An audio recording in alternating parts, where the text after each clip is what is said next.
Hello, my name is Liene and welcome back to my channel. Let's talk about the books I read in June.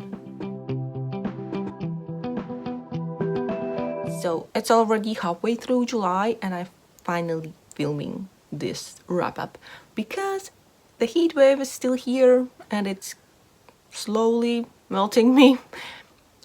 So it's 8 a.m. now on Saturday morning and this is the time that I have decided to film.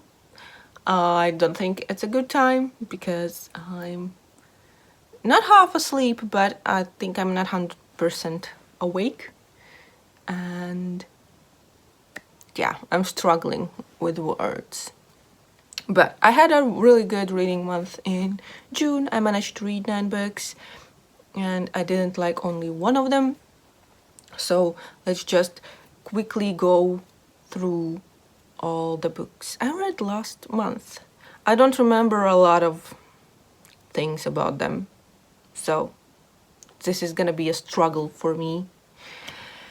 But yeah, let's do it. First book I finished was Heart of Thorns by Brie Barton. This is the first book in a trilogy and I really liked it. I didn't expect much from it, but it's a favorite book I got a really long time ago and I was surprised kinda and glad that I liked it. It's about a girl who is training to be a kinda a demon slayer, demon killer, because she wants to be one, because one killed her mother. And then one day her life changes when her father tells her that she needs to marry King's son. She doesn't want to marry him and decides to run away. And from there, the story begins. Like, things happen. I don't know how much is said about the book, but I don't want to say too much. I really enjoyed the main characters, the two. The prince she has to marry and the main character, Mia. It was really good. I don't know. I just really enjoyed the story, the world, and I need and I want to read the sequels. I will get them eventually. The next one I finished was The Wicker King by Kay Ancrum, and this is a story about 2 friends.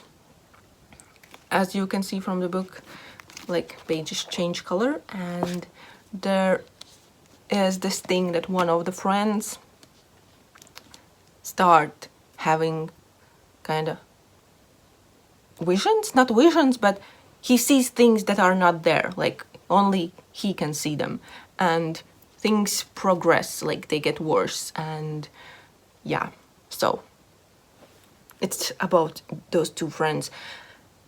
And I was shocked. I didn't know how to rate the book.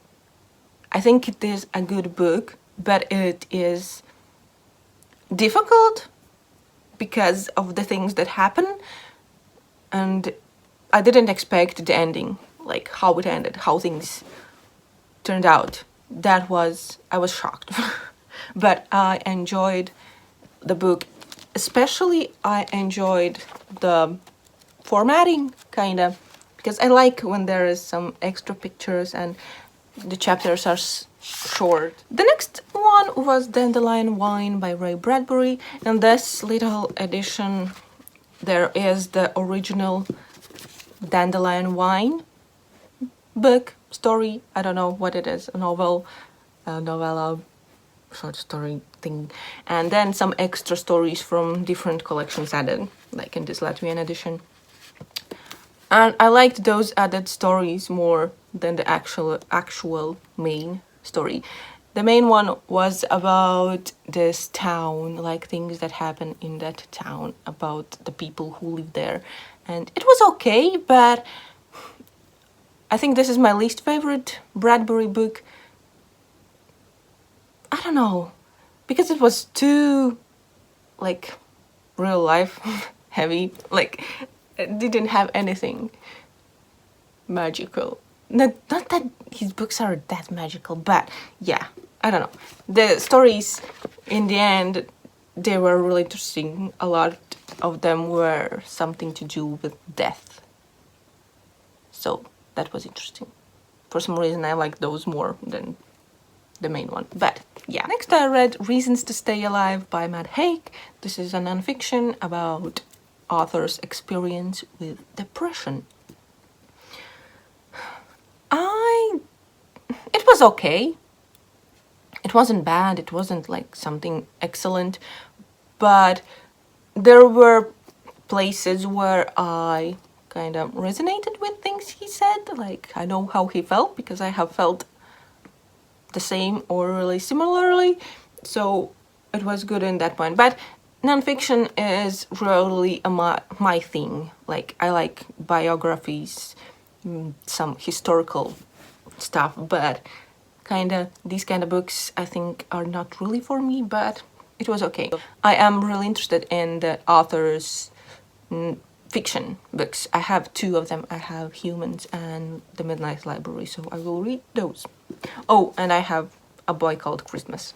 Then I read the biggest disappointment for the month, also for the year, and I read Ready Player 2 by Ernest Cline. It's the second book after Ready Player One. That was one of my favorite books from last year, and I think one of my favorite books ever. And yeah, I don't know what I expected. I didn't expect much from the book because I've heard that a lot of people didn't really enjoy it, but I just was bored for most part of it. There was this section about a certain artist that, like, if you have read the first one, you know that the book is set in a virtual reality. Like, people kind of escape the world to be in Oasis, and this is kind of the same, but there is different quest.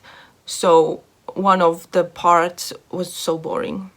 I just hated it, and the ending was even bigger disappointment. I really didn't like how it ended. So yeah, but I'm kind of glad I read it. I buddy read it with Sasha from The Wild Sasha, and we both kind of were disappointed by the book. So yeah, but I enjoyed the buddy read.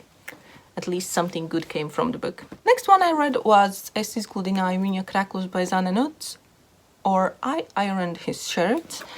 And this is a short novella about a girl who meets a guy at the hospital after her grandmother dies, and they kind of start a romance. This one I really enjoyed. I really enjoyed the writing, and I could see some things in the main character that I have done. Like, I knew how she felt, like her thought process, because that was how I sometimes did things. And yeah, I really enjoyed that part of the book, and I really liked the story too. It was good. And now I want to read all this author's books. I know she has 3 out, I have 2, and I will get the 3rd. Then I have Flame in the Mist by Renee Ahdieh. This, years ago when it was in a Fairy Loot box, it was pitched as Mulan retelling, but only thing that there is that is kind of Mulan, that a girl dresses up as a boy and pretends to be a boy.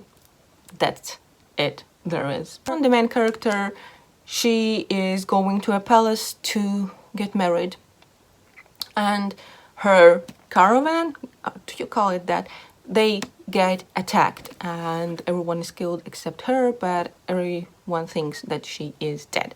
So she kind of sees these people that were part of the attackers, and she decides to hunt them down and kill them.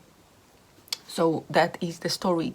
Then she infiltrates the gang of thieves, and yeah, things happen from there.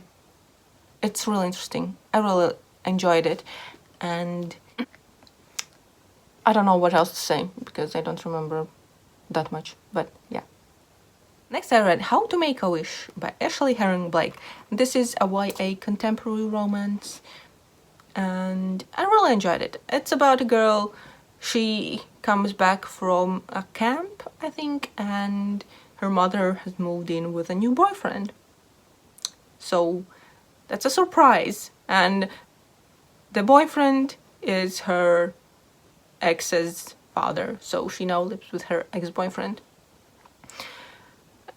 It's like the relationship between her and her mother is weird, let's say, because her mother, she often doesn't act like an adult. She's more like a kid that needs taken care of, and the main character has been taking care of her mother for a really long time because her mothers are all over the place. And yeah, some things that her mother do in this book, I was like shocked, and I was angry at her mother because she is the grown-up. She needs to take care of her kid, not the other way around. And it was hard to read. So the main character meets a girl and they kind of fall for each other. It's about them too, about their friendship and them accepting who they are, how they are, and thinking about themselves first, not the other people. But yeah, I enjoyed it. It was a good book. And yeah, the last book I read was Puika, kurš redzēja tumsā by Rasa Pugavičuta Pēce, or Boy Who Saw in the Dark. It is a story about a boy whose parents are blind. And I really liked it. There were really familiar things because I grew up with blind grandparents, and I like remembered some things from my childhood, how we did some things. But yeah, so it was interesting. It was a bit heartbreaking to see how this society sees the family too, and judges things and don't understand things. And I know that those things are real. It was a good book. I liked it. That's it for my June wrap-up. I'm happy that I enjoyed like most of the books except the one that I really didn't enjoy. But these are the books except the 2 ebooks that I read last month. They look quite dark, the covers, but yeah, so that's that. I'm glad that I have finally filmed this wrap-up. We'll see how it looks at the end. I feel like I can talk properly and I don't say words correctly, or just because it's early in the morning and I haven't woken up yet, but I need this video to go up today, so yeah. Let's have my morning coffee. But yeah, that's gonna be it for this video. Please let me know, what was your favorite read in June? And what is one book you are currently reading? If you're reading more than one book, you can say all of them, but let me know that. And that's it. Thank you for watching. I hope you enjoyed, and I see you in the next one. Bye!